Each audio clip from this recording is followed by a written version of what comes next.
la chronique ciné avec JPL.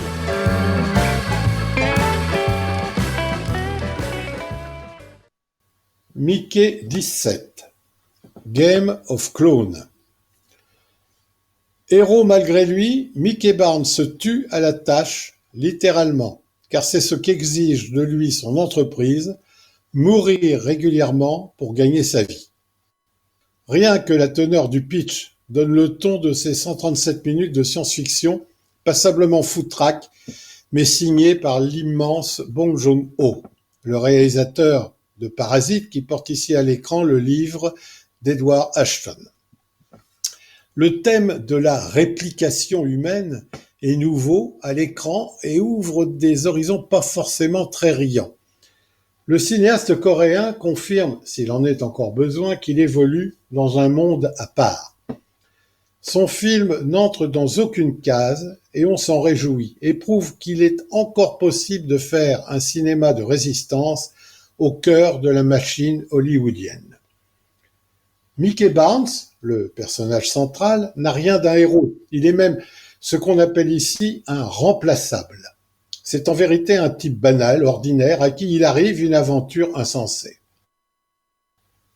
Ce film montre à quel point les êtres humains peuvent se révéler stupides et combien cette bêtise peut aussi les rendre attachants. Comme dans ses précédents films, Bong Joon-ho mélange les genres et multiplie les ruptures de ton. Le drame humain est formidablement bien rendu et tout ce qui se passe à bord du vaisseau spatial est tout à fait passionnant. La dernière partie, par contre, en particulier l'affrontement avec les rampants, est un peu longuette et répétitive. Dommage, car une fois de plus, ce cinéaste coréen frôle la perfection. Une fable de science-fiction spectaculaire, drôle et d'une folle originalité sur la bêtise universelle. En tête d'affiche, Robert Pattinson, peut-être dans son meilleur rôle, devrais-je dire dans ses meilleurs rôles, à ce jour, avec à ses côtés l'excellente Naomi Ackie.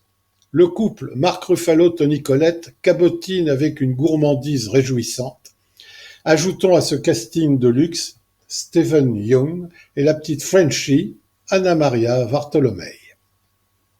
Sublimé par la très belle musique de Yael Young, le film s'attaque au passage à la propension des puissants à utiliser les autres comme rats de laboratoire ou comme chair à canon. Ce n'est clairement pas le chef-d'œuvre de Bong Joon-ho, mais si tous les cinéastes étaient capables de nous offrir un film de ce niveau, ça se saurait et le 7e art ne s'en porterait que mieux. Une comédie de science-fiction politique, drôle et glaçante à la fois, sur le fascisme et le transhumanisme. À voir.